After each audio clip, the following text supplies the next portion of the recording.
Olá, boa noite. O BNews 19 horas está no ar.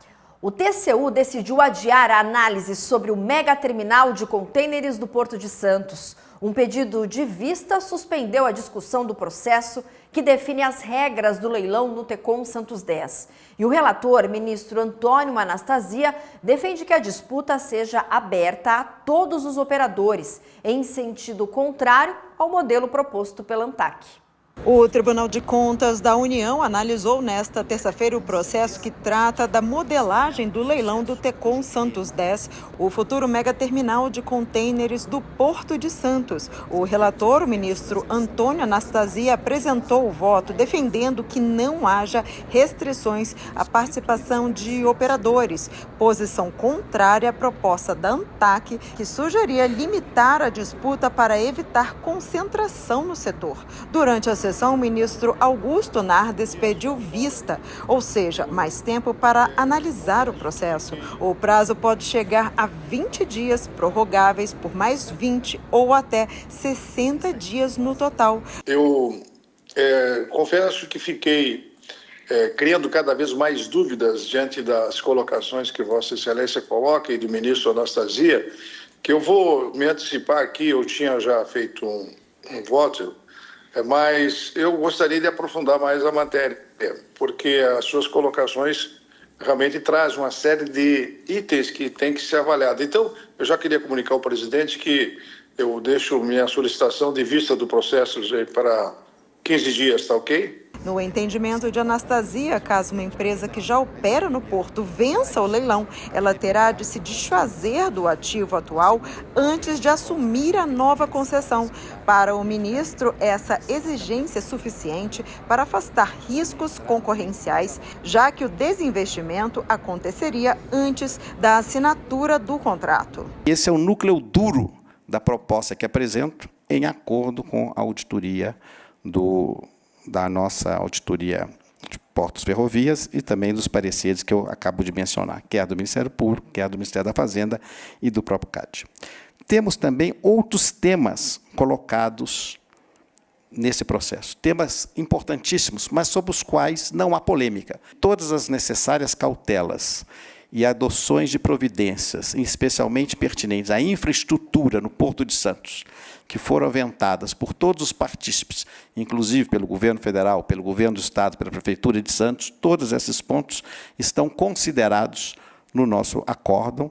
Então, portanto, aqui parece que não há muita discussão, porque há uma convergência muito grande dessas necessidades. E esse voto ele adentra aspectos distintos dessa nossa proposta com temas novos. Em síntese, me parece que, de fato, nós temos colocado pela própria autarquia a solução do problema, de maneira até aparentemente simples, comprovando que o desinvestimento é o caminho mais adequado e, aliás, uma prática comum no âmbito do nosso sistema de proteção da concorrência.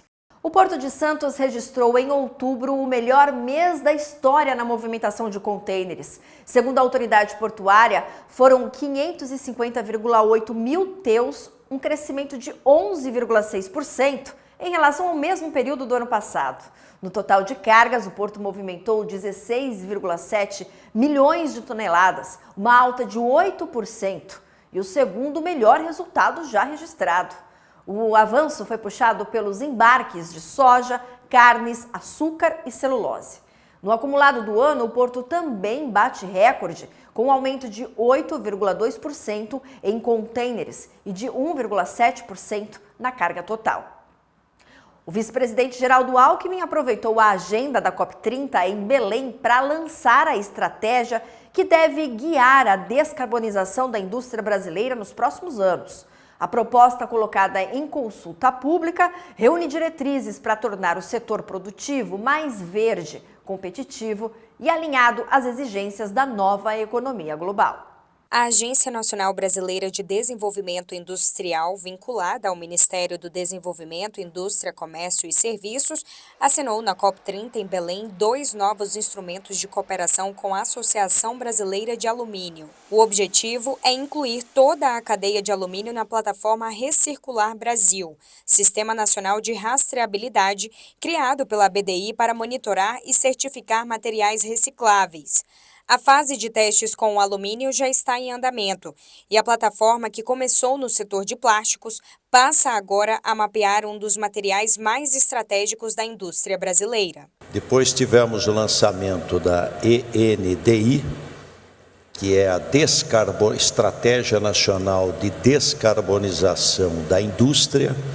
Foi aberto hoje uma consulta pública que vai do dia 17 de novembro até 17 de janeiro, uma consulta pública para a descarbonização da indústria, com um conjunto de tarefas, de protocolos para a gente fazer a descarbonização industrial.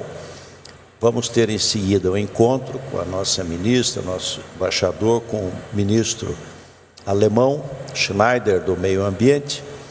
Depois temos o Recircula, que é um trabalho da ABDI com a Abiplast. Lançado em 2025, o Recircula Brasil garante transparência e comprovação da origem, transformação e reinserção de resíduos na indústria.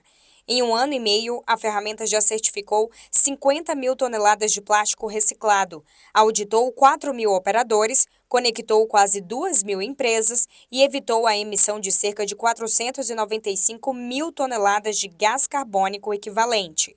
Com a entrada do alumínio, a previsão é certificar 300 mil toneladas de material reciclável já em 2026. A ampliação da plataforma acontece em um momento em que o governo aposta na economia circular como eixo da nova indústria Brasil. A BDI afirma que a rastreabilidade será oficializada ainda em 2025 como o principal mecanismo de verificação das metas regulatórias de clima e a logística reversa. Começou com a questão da rastreabilidade para a reciclagem de produtos. Já foi esse ano 50 toneladas certificado a reciclagem, a economia circular, e agora entra o alumínio. E o alumínio pode ser reciclado infinitas vezes. A plataforma também terá interoperabilidade nacional e centralização de dados pela BDI, fortalecendo a governança pública e soberania de informações industriais. Entre os benefícios para a indústria estão validação oficial do conteúdo reciclado, a redução de riscos ambientais e fiscais, mais transparência e acesso facilitado a mercados internacionais. O Ministério de Minas e Energia abriu consulta pública para regulamentar o Programa Nacional de Combustível Sustentável de Aviação. As contribuições podem ser enviadas até 28 de dezembro. A proposta define as regras do ProBio-QAV, previsto na Lei do Combustível do Futuro, e busca alinhar o mercado brasileiro de SAF a padrões internacionais. Segundo o secretário Renato Dutra, a medida é mais uma entrega do programa, construída ao longo de um ano pelos comitês do CNPE e pela iniciativa Conexão SAF, coordenada pela ANAC. Vamos ver agora outras notícias que foram destaque nesta terça-feira. O Brasil está prestes a entrar de vez no mercado global de lançamentos espaciais. No dia 22 de novembro, no Centro de Lançamento de Alcântara, no Maranhão, um foguete da empresa sul-coreana InnoSpace, conduzido pela Força Aérea Brasileira em parceria com a Agência Espacial Brasileira, transportará 8 cargas úteis diferentes, incluindo 5 satélites e 3 experimentos, para uma órbita terrestre baixa de 300 km. Este será o primeiro lançamento orbital comercial da história do Brasil. A União Europeia confirmou em carta oficial ao governo brasileiro o retorno do sistema por indicação da Autoridade Sanitária Nacional, o pré-listem, para estabelecimentos brasileiros exportadores de carne de aves e ovos do Brasil. A adoção da medida estava suspensa desde 2018, quando ocorreu a Operação Trapaça, que investigou irregularidades e adulterações em frigoríficos, o que fez o bloco europeu a suspender o pré-listing e reforçar o controle sobre carnes brasileiras. Agora o processo é mais facilitado. O Ministério da Agricultura lista frigoríficos aptos à exportação conforme os requisitos da União Europeia e ficam aptos a exportar. Os Estados Unidos farão agendamento prioritário de visto para quem possuir ingressos para a Copa do Mundo de 2026. Em anúncio realizado da Casa Branca, o presidente americano Donald Trump disse que o governo contratou cerca de 400 funcionários a mais para trabalhar no visto prioritário da Copa. O secretário de Estado destacou ainda que os requisitos para ter entrada no país permanecem os mesmos para todos. A Copa de 2026 será disputada em solo americano, no Canadá e no México.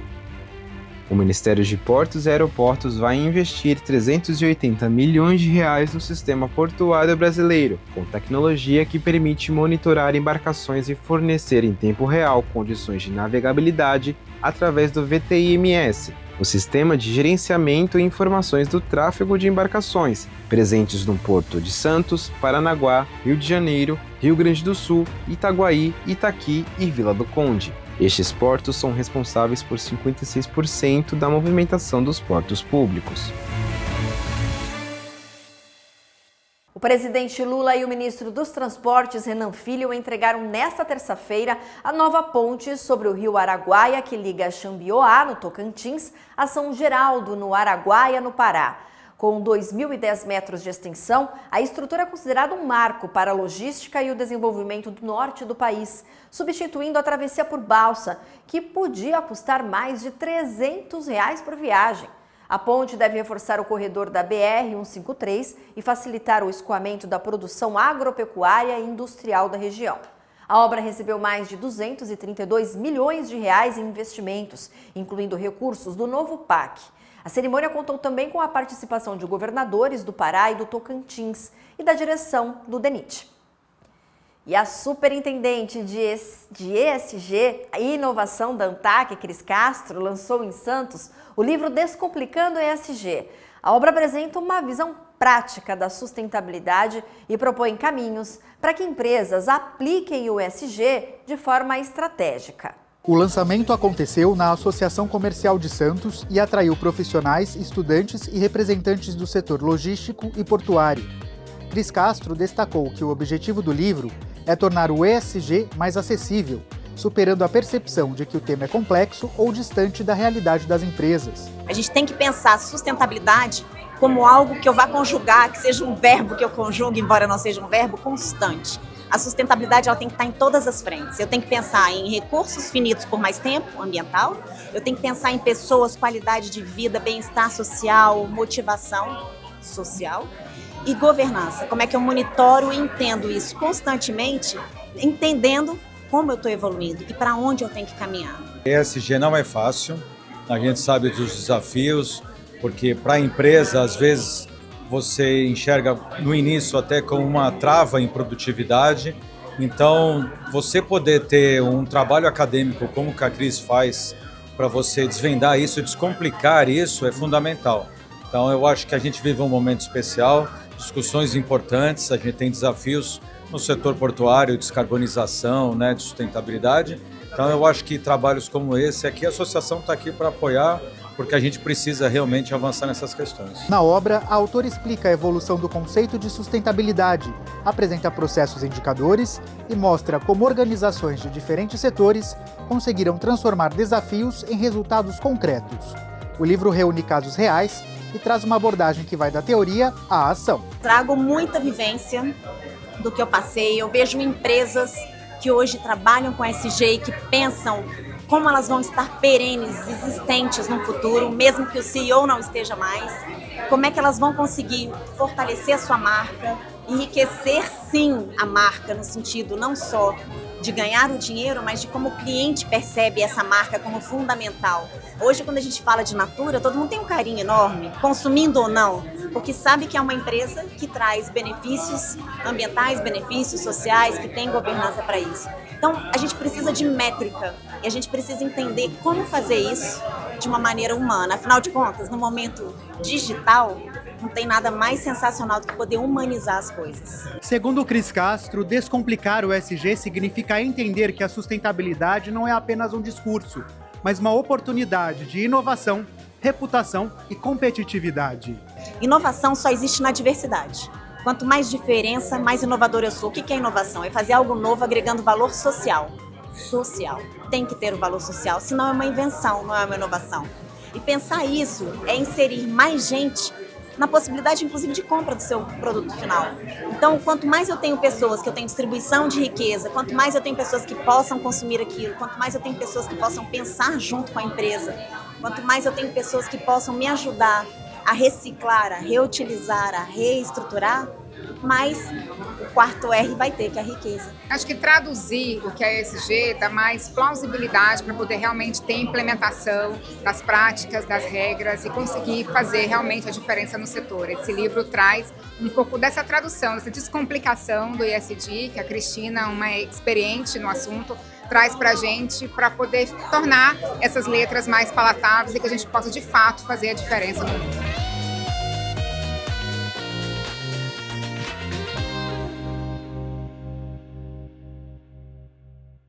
Nos Estados Unidos, os aeroportos voltaram a operar normalmente após o fim da paralisação do governo. A Administração Federal de Aviação norte-americana suspendeu as restrições que limitavam voos em 40 grandes aeroportos do país, citando melhoria na segurança e no quadro de pessoal. A ordem de emergência, que também afetava lançamentos espaciais e aviação geral, foi retirada na tarde de segunda-feira. As medidas haviam sido adotadas durante o shutdown, quando cerca de 13 mil controladores de tráfego aéreo trabalharam sem remuneração, aumentando as ausências por estresse e pressão financeira. Segundo a Administração de Aviação, desde o final da paralisação, os comunicados de falta de pessoal caíram significativamente, indicando retorno à normalidade. O governo americano afirmou que agora o foco é acelerar a contratação de controladores e modernizar o sistema de tráfego aéreo. E o BNews 19 horas desta terça-feira fica por aqui. A gente volta amanhã com mais informações para vocês. Uma ótima noite e até lá!